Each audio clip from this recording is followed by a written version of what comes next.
Okay. So once again, good evening all of you. So in the last class, we were discussing about units. Okay, do you remember about the units?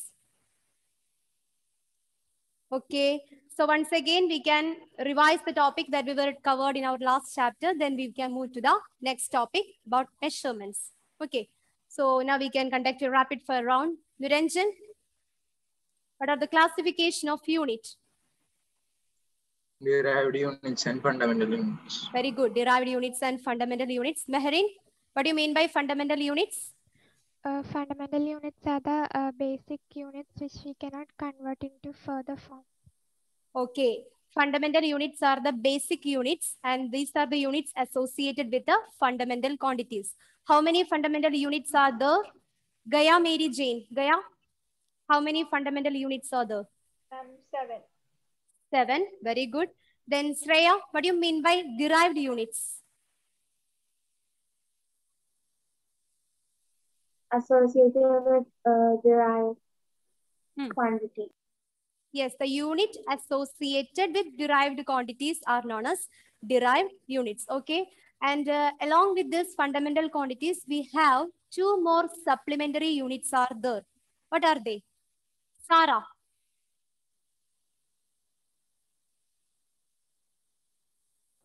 Radian and steroid. Radian and Steroid. it's pronounced radian and steradian. What's that? Steradian. Steradian. Radian and steradian. Radian is a unit for measuring the solid angle. Is it correct? Radian is a unit that is used to measure the plane angle, and steradian is a unit that is used to measure the solid angle. Okay. Do you have any doubt dealing with this topic about the units? Is it clear? Yes. Yes. Okay. So now we can move to the next topic, that is measurements. So all of you write the heading, measurements.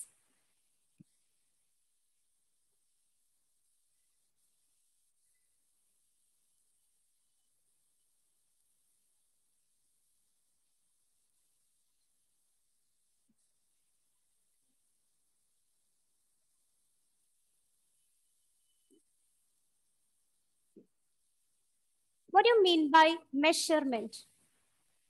What do you mean by measurement? Have you heard about this term, measurement? What do you mean by measurement? Measurement means the comparison of a physical quantity with a standard unit. Okay. So what do you mean by measurement? It is the comparison of a physical quantity with a standard unit. The comparison of a physical quantity with a standard unit is known as measurement. All of you write the definition for measurement. Comparison of a physical quantity with a standard unit is known as measurement. And could you repeat it? Okay, of course. The comparison of a physical quantity, the comparison of a physical quantity with a standard unit,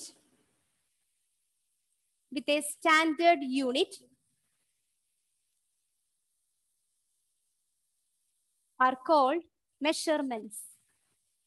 The comparison of a physical quantity with a standard unit are called measurements. So now we are going to discuss the methods that we are adopted to measure the length of an object. So students, can you say what are the different methods that we are adopted to measure the length of the objects? How we can measure the length of object? What are the different methods are there? Yes. How we can measure the length of objects? By using a measuring tape. Yes, by using the measuring tape. Very good. Is there any other methods are there? If I want to measure the length of this book, how I can measure the length of this book? With a scale. Yes, using meter scales. Okay. So students, here we are going to discuss about the different methods that we can adopt to measure the length of an object. And we can measure the length of an object depending upon their range. So according to the range of the object, we can measure the length. So there are different methods are there to measure the length of the object depending upon their range. They are meter scale, vernier calipers, and screw gauge. So there are different methods are available for measuring the length of an object depending upon their range. They are meter scale, vernier calipers, and screw gauge. I know that this vernier calipers and screw gauge is new for you. I will introduce it now. We are using the meter scale to measure the distance of the range between 10 raised to minus 3 meter or 0.1 centimeter or 1 millimeter. Okay. So depending upon the range of the length of the object, we can use different method. For example, if the range is from 10 raised to minus 3 meter to 10 raised to 2 meter, which method we can use to measure the length? We can use meter scale. Meter scale can be used to measure the length of an object if its length is ranging from 10 raised to minus 3 meter to 10 raised to 2 meter.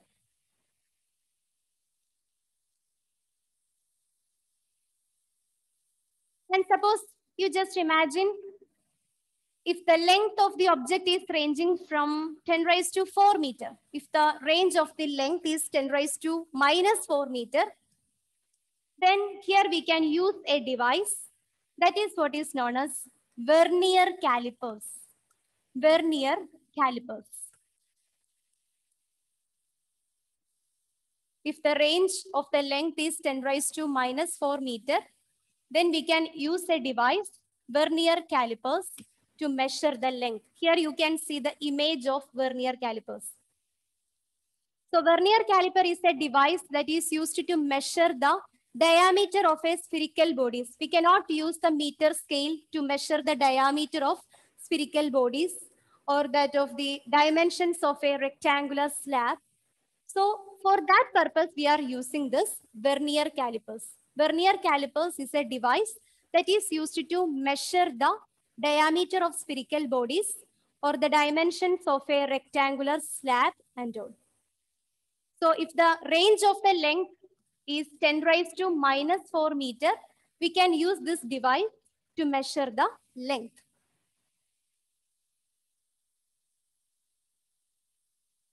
And we are used to perform activities or experiment based on these vernier calipers in our +2 lab. So this is the vernier caliper. It has two scales. This is the meter scale and this is the vernier scale.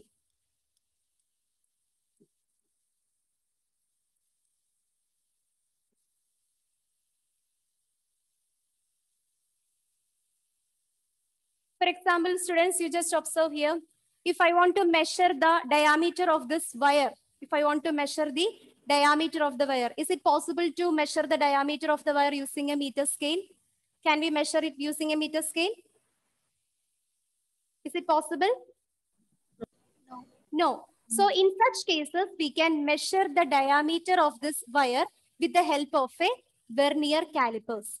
So vernier caliper is a device that is used to measure the diameter of spherical bodies, or we can use this device to measure the dimensions of a rectangular slab and all. So there are different methods are there. We can employ different methods to measure the length of the object depending upon their range. Now again, if the range is 10 raised to minus 2 meter, if the length of the object of the range 10 raised to minus 2 meter, then we can use another device that is known as screw gauge. A device, screw gauge, is used to measure the length of an object with a range between 10 raised to minus 2 meter. I will show the image of the screw gauge.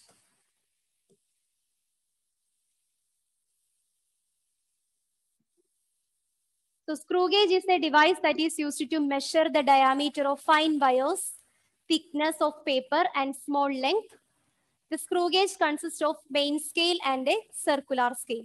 So this is the main scale of the screw gauge. And this is the circular scale.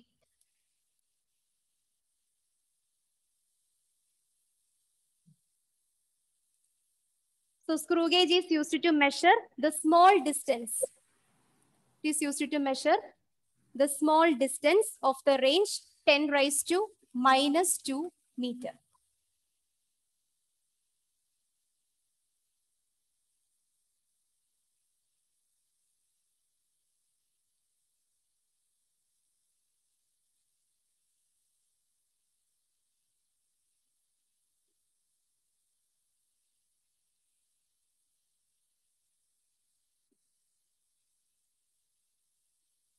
Okay.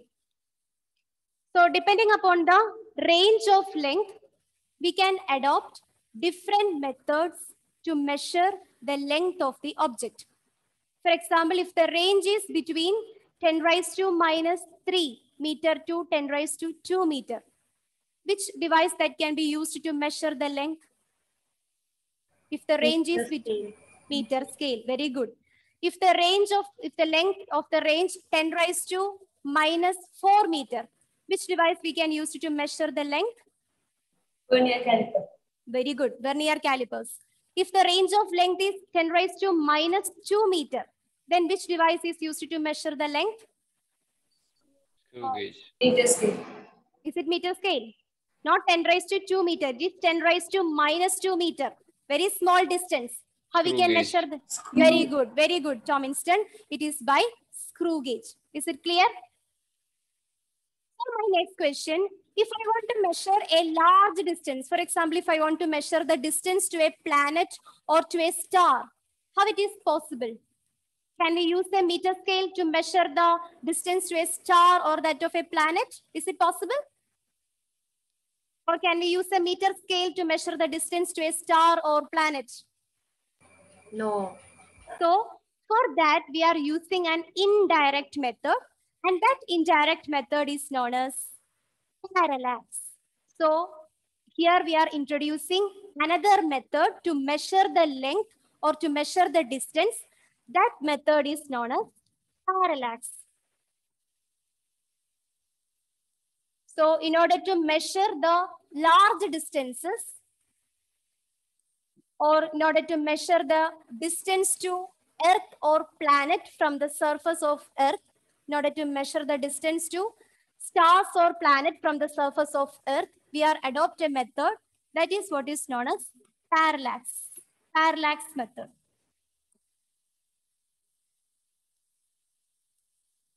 I will explain with the help of an activity here. So first of all, we can look what is the definition of this parallax. So what do you mean by parallax method? It is an indirect method that is used to measure the distance to a star or planet from the Earth's surface. This method is used to measure the distance of planet and stars from Earth. So in order to measure the distance of planet and star from Earth, we use an indirect method. That indirect method is known as parallax method.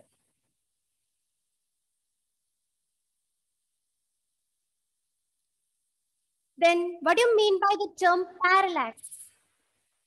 The term parallax, we mean that if you are observing or viewing an object from two different positions, okay, if you are observing an object from two different positions, its position seems to be changing. That is what is known as parallax. So what is parallax? Parallax is the apparent shift in the position of an object with respect to another object when we shift our eye sidewise. I will explain this with the help of an activity, then it is more clear. So here parallax method is a method that is used to measure the distance of planet and star from Earth. Parallax is the apparent shift in the position of an object with respect to another object when we shift our eye sidewise.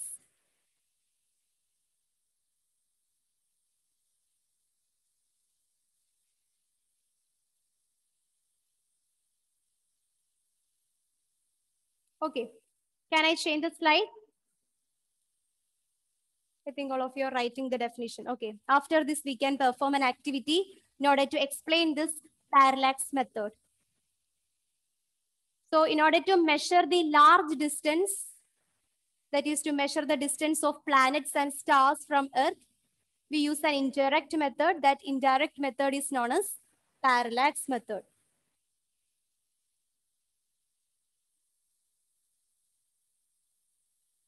And what do you mean by parallax? It is the apparent shift in the position of an object with respect to another object when we shift our eye sidewise.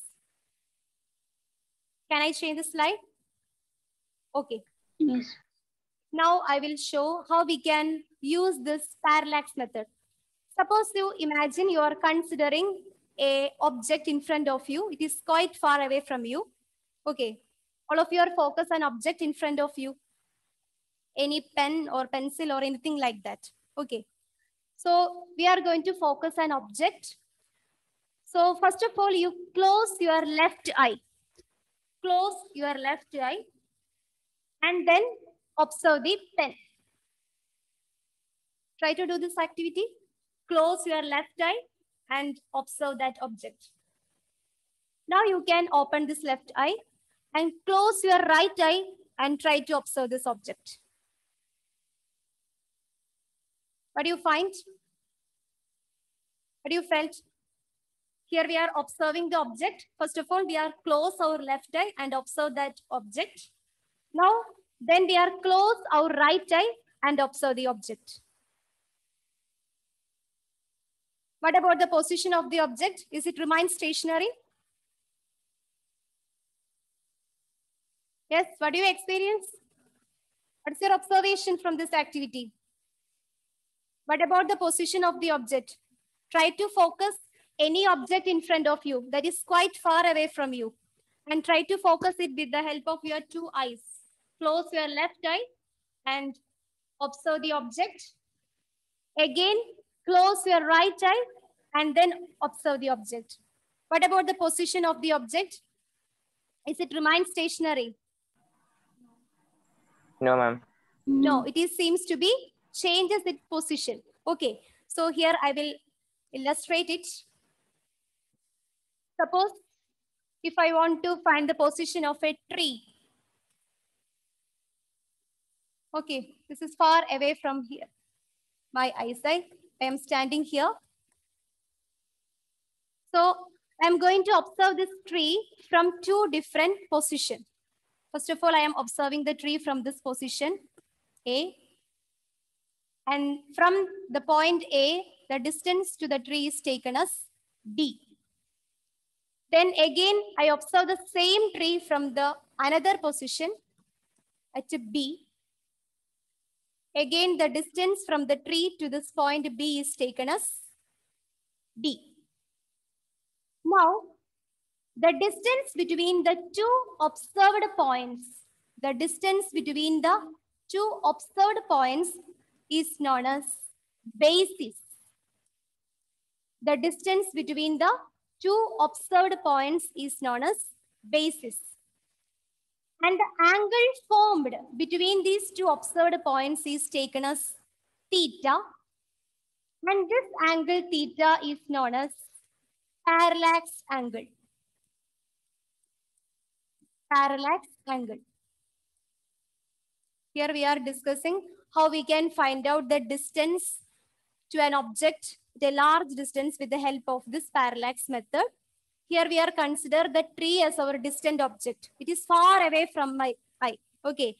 For example, you just imagine it is greater than 100 meters. We cannot measure it with the help of a meter scale or measuring tape.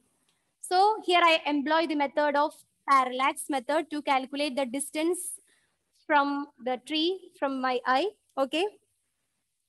So here I am used to observe the tree from two different positions.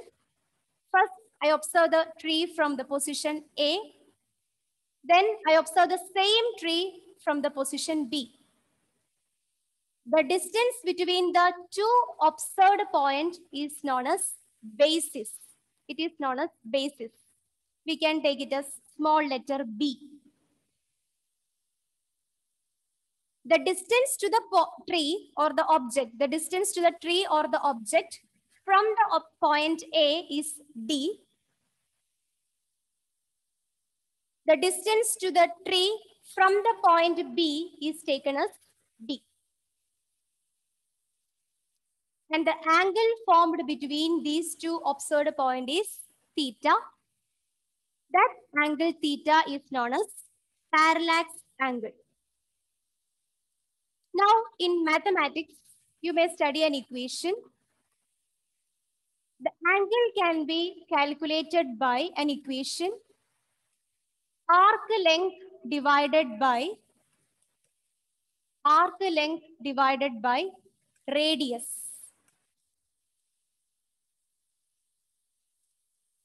Here we are going to calculate the value for this theta.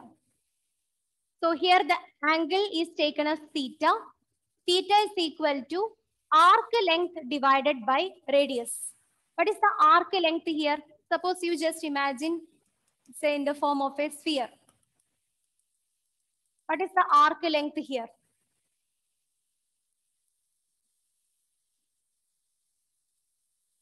What is the arc length here? This is a triangle. Here the basis B is acting as a arc length. So arc length is our basis B divided by, what about the radius? Here the D is acting our radius, capital D. So the angle theta can be calculated using the equation. Angle is equal to arc length divided by radius, or theta is equal to B by D. In this equation, we can derive an expression for distance. D is equal to, how we can calculate D from this equation? D is equal to B by theta.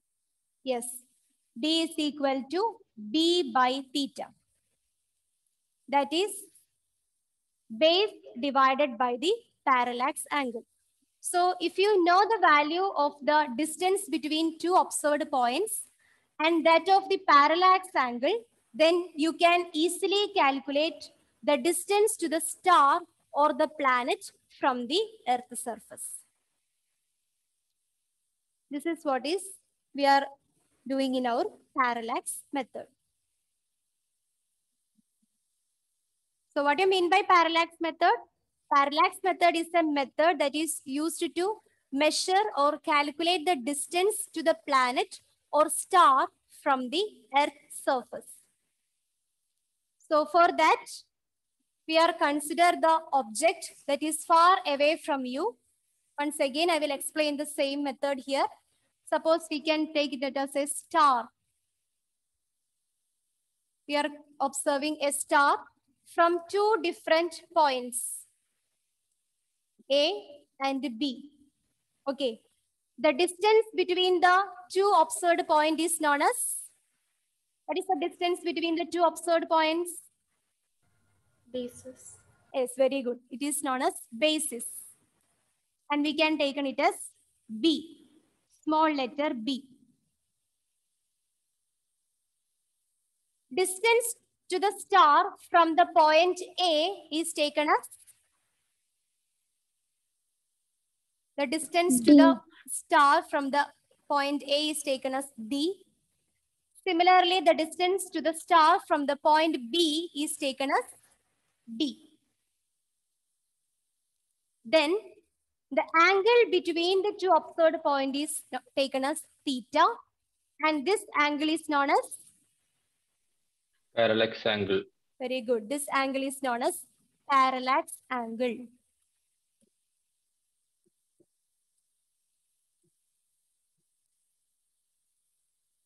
And here we're writing an expression for calculating this parallax angle. The parallax angle is given by angle is equal to arc length divided by radius. Arc length divided by radius.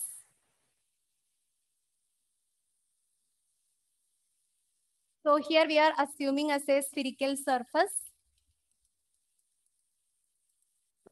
This basis AB represents the arc length. In this figure, we know that this AB represents the arc length. And the angle between the two observed points is taken as theta. So theta is equal to arc length. Arc length is nothing, it is our basis divided by radius. Radius is taken as distance. Basis divided by distance. Or the angle, parallax angle theta is equal to basis B divided by the distance capital D. From this equation, we can calculate the distance to the planet or the star from the surface of the earth. It is obtained as D is equal to B by theta. This is the equation for calculating the distance to the planet or the star from the surface of the earth.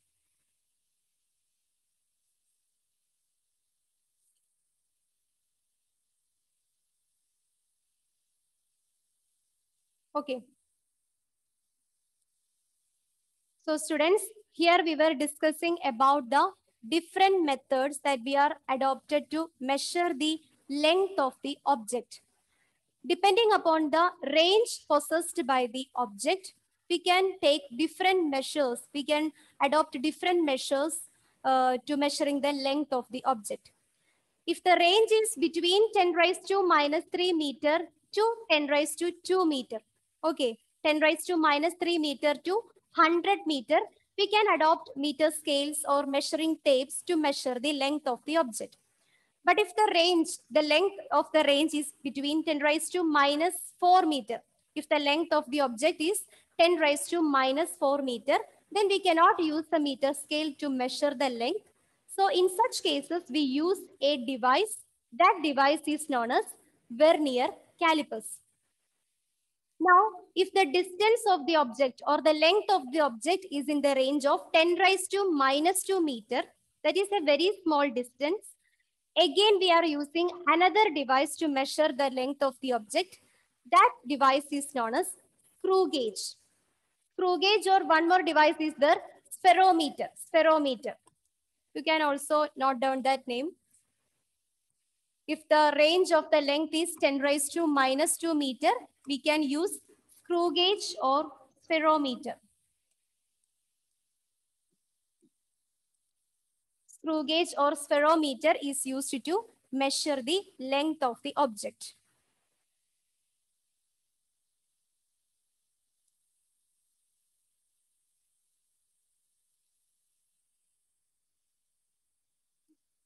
Now, you just imagine if the length is beyond 10 raised to 2 meter. Okay, that is a large distance. If you want to measure the distance to a planet or star from the Earth's surface, here also we cannot use this vernier calipers or screw gauge or meter scale or measuring tape to measure the distance. So in such cases, we are using some indirect method to measure the distance to the planet or the star from the surface of the Earth.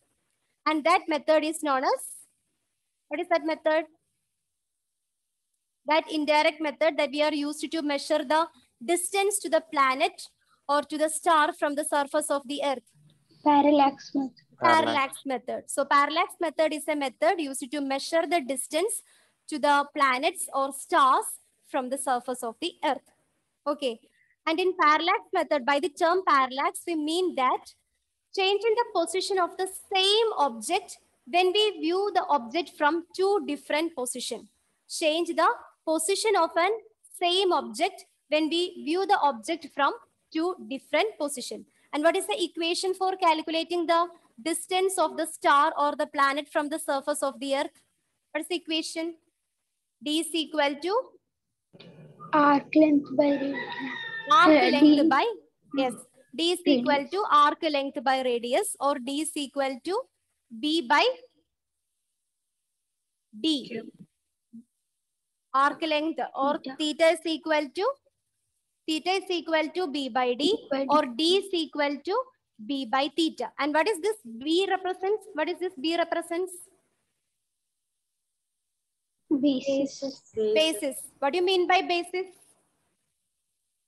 Distance between two observer point. Yes, it is the distance between the two observed points. The distance between two observed points are known as basis. Okay. And capital D is represents the distance. It is the distance from the object to that of the observer. Is it clear? Clear or not? Yes, ma'am. Yes, ma'am. Okay. So now we can discuss about the methods that we are used to measure the mass. So before that, you just imagine in the case of bacteria, how we can measure the length of bacteria. Is it possible to measure the length of bacteria? Their length is ranging from 10 raised to -6 meter, very small thing. Or in the case of atoms or molecules, their range is 10 raised to -9 meter. How we can measure the length of such objects? Is it possible to measure with the help of a meter scale? No.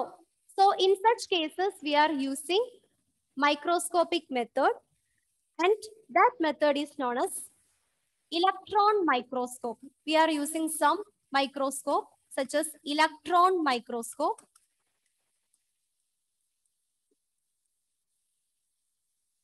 or channeling microscopy. Electron microscope or channeling microscopy.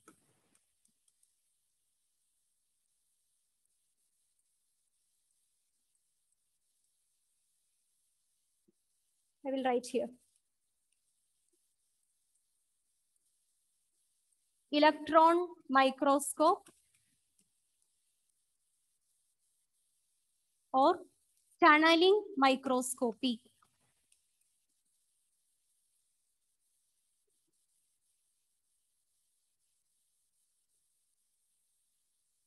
So these are the two methods that we are used to measure the length of an object whose range 10 raised to -6 meter to 10 raised to -9 meter.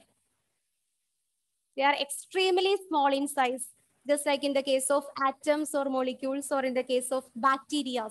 Their length is ranging from 10 raised to -6 meter to 10 raised to -9 meter. So in such cases, we adopt another two methods like electron microscope or channeling microscopy.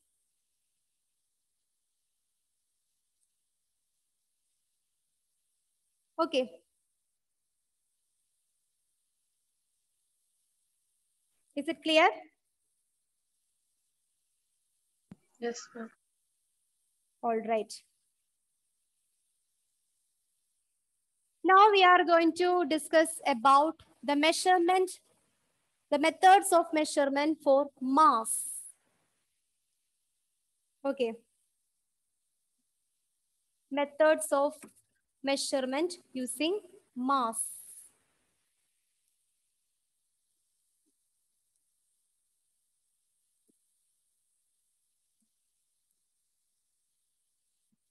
So the next topic, measurement of mass.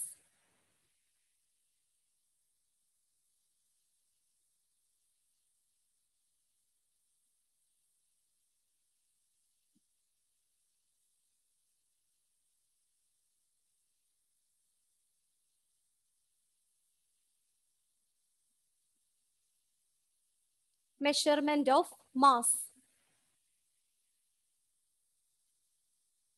We know that what is the SI unit that we are used to represent the mass of an object?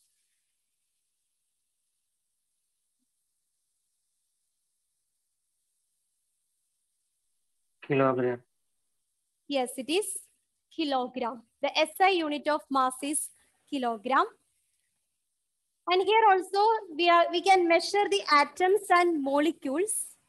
We cannot measure the weight of or the mass of the atoms and molecule in terms of kilogram because they are very small objects. The atoms and molecules are extremely small. So in such cases, we are used to express such particle in terms of unified atomic mass unit. There is a standard unit that we are used to express the mass of the object. That is unified atomic mass. Unified atomic mass.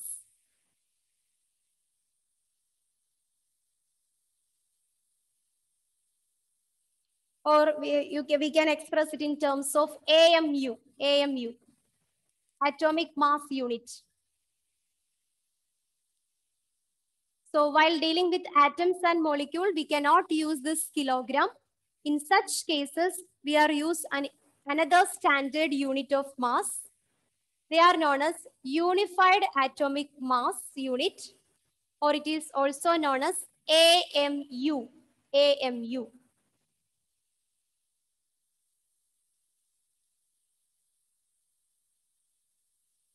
Unified atomic mass unit, AMU or U, which has been established for expressing the mass of atom as. That is, one unified atomic mass unit is equal to 1 unit. That is, 1 AMU is equal to 1 unit. Instead of this AMU, you can write U. Normally, we are measure the mass in terms of kilogram, but in the case of atoms and molecules, they are extremely small in size. So we cannot use the kilogram to measure the mass of such object. So here in this case, we are using another unit that is known as Unified Atomic Mass Unit or AMU.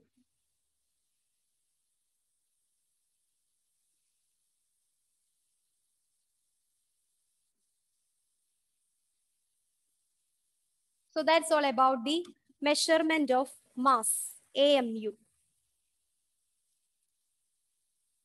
The measurement of large object is possible with the help of spring balance or weighing balance and all. The exceptional cases about the atoms and molecules, in such cases, we are expressed in terms of AMU, atomic mass unit.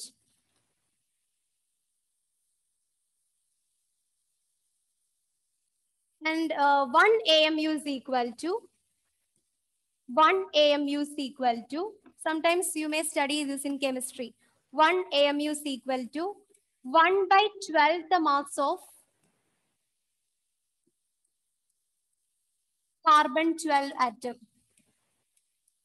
1 AMU is equal to 1 by 12 the mass of carbon 12 atom.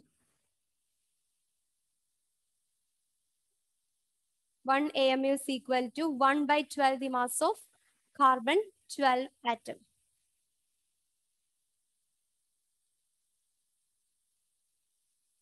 What is C12 atom, carbon 12 atom? It is an isotope of carbon. Carbon 12 is the isotope of carbon atom.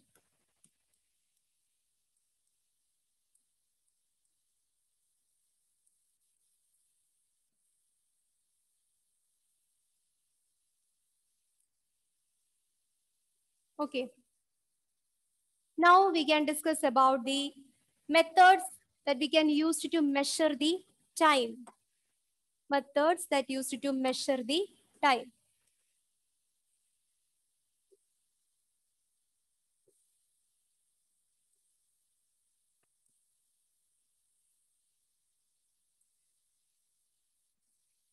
Next topic is measurement of time. All these topics that you are only need to just understand it. Okay. Measurement of time. Normally the time is measured in years, months, days, hours, minutes, and seconds. And the SI unit of the time is second. Normally the clocks are used to measure the time. Clocks use a process which depends on a regularly repeating motion termed as oscillation. So the clocks are used to measure the time by means of periodic motion. What is periodic motion? Have you heard about this term, periodic motion? What is periodic motion?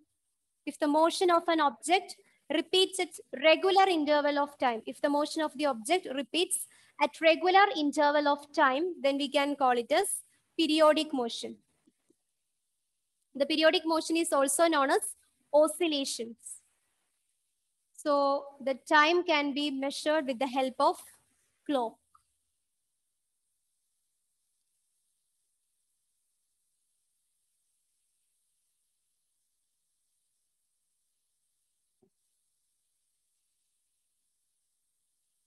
And there are some other methods are there for measuring the time.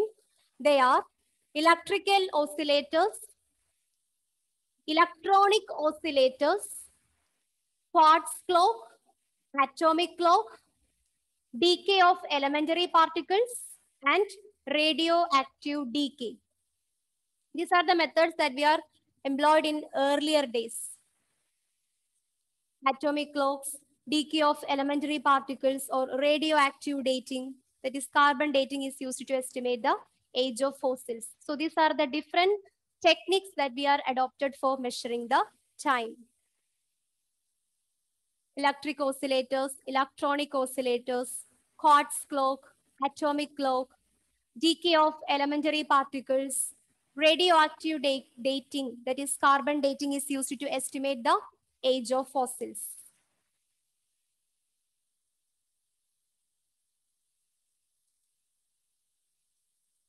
So these are all just basics of physics that we were discussing in this chapter. Ma'am, can you show the previous slide? Okay. Measurement of time. The time can be measured with the help of a clock. Its SI unit is second. The clock used to measure the time by means of periodic motion or oscillatory motion. All these points are helpful for your competitive exam. Okay. These all are just the basics of physics.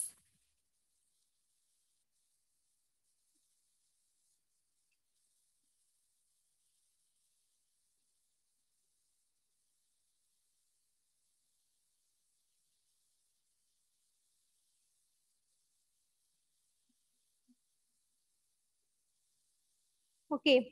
Now can I change the slide? I think it's enough for today. Yes, ma'am. All right. It's enough. Can wind up the session. Thank you all. Bye and good day. Thank you all. Thank you, ma'am. Thank you.